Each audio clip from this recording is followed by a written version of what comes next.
Чувашская академическая симфоническая капелла готовится к старту 51-го сезона. Открывать его приглашен солист оркестра Харбинской консерватории, фаготист Анатолий Буваленко. Он подготовил необычную программу.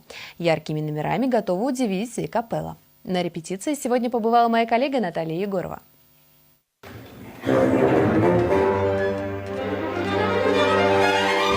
Анатолий Буваленко выступал с ведущими симфоническими оркестрами России. Он приглашенный первый фагот оркестра «Виртуозы Москвы» под управлением Владимира Спивакова.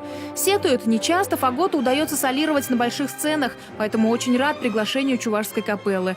Программу для вечера он подготовил совместно с дирижером нашего оркестра. В нее вошла как классика, так и произведения современных авторов. Концерт болгарского композитора молодого Румена Бояджиева. Он мне его подарил 2 года назад. Не написал лично, посвятил мне, а подарил эти ноты и сказал: исполняй в России. Еще одно современное произведение посвящено памяти Дмитрия Хворостовского. Анатолий не был знаком с ним лично, но однажды на концерте в Санкт-Петербурге ему довелось работать в оркестре и сопровождать выступления мировой знаменитости. Мой друг, пианист из Киева, написал это в день смерти Дмитрия. И мелодия это будет исполняться, но не с оркестром, а с фортепиано. В новом сезоне капелла будет чаще приглашать музыкантов как из России, так и из-за рубежа. Вскоре начнут репетировать с дирижером и композитором из Ливана. Это как-то каким-то образом оживляет и оркестр, и настраивает оркестр, и каким-то образом, видимо, все же, я так думаю, притягивает и слушателей, и зрителей.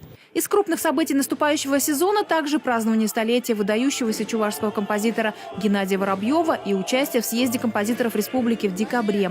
Ну а концерт открытия порадует слушателей также музыкой Владимира Дашкевича и Максима Дунаевского.